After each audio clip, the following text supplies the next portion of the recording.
আসছি পরবর্তী খবরে। খড়দায় নেশাগ্রস্ত মহিলার তাণ্ডব, ঘটনায় বিরক্ত 13 নম্বর ওয়ার্ডের সূর্য শ্রেণীর বাসিন্দারা। মহিলাকে মানসিক হাসপাতালে ভর্তি করেছে ইতিমধ্যেই পুলিশ। খড়দায় নেশাগ্রস্ত এক মহিলার তাণ্ডব। জয়ন্ত রয়েছেন ফোন লাইনে, আরো বিস্তারিত জানবো তার কাছ থেকে। জয়ন্ত, কি কারণে এই তাণ্ডব এবং এখনো পর্যন্ত এলাকাবাসীরা এই বিষয়ে কি বলছেন? দেখো, যেমনটা অভিযোগ যে খড়দা যে সূর্যসেন নগর অঞ্চল রয়েছে সেখানে কিন্তু নেশাগ্রস্ত অবস্থায় কিন্তু ওই মহিলা কিন্তু বারংবার কিন্তু এলাকার যারা স্থানীয় মানুষজন তাদের উপরে বিনা কারণে কিন্তু অকথ্য অত্যাচার থেকে শুরু করে চড়াও হয়েছেন।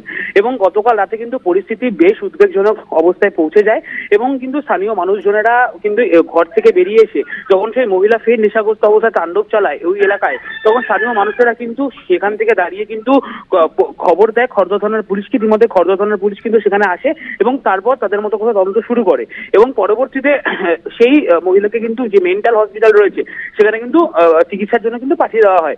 এবং যে পরিস্থিতি তৈরি হয় সেখানে কিন্তু পুলিশকেও সামাল দিতে কিন্তু খানিকটা বেগ পেতে হয় এবং পরবর্তীতে কিন্তু খড়দা থানার পুলিশের তৎপরতায় সেই উদ্বেগ এবং সেই যে পরিস্থিতি তৈরি হয়েছিল সেই পরিস্থিতি কিন্তু খানিকটা সামাল দেয় খড়দা থানার পুলিশ এবং তারপরে কিন্তু সেই মহিলাকে সেখান থেকে মেন্টাল হসপিটালে পাঠিয়ে দেওয়া হয়। ধন্যবাদ তোমায়। আমরা কথা বলছিলাম, ফোন লাইনে ছিলেন প্রতিনিধি জয়ন্ত মজুমদার।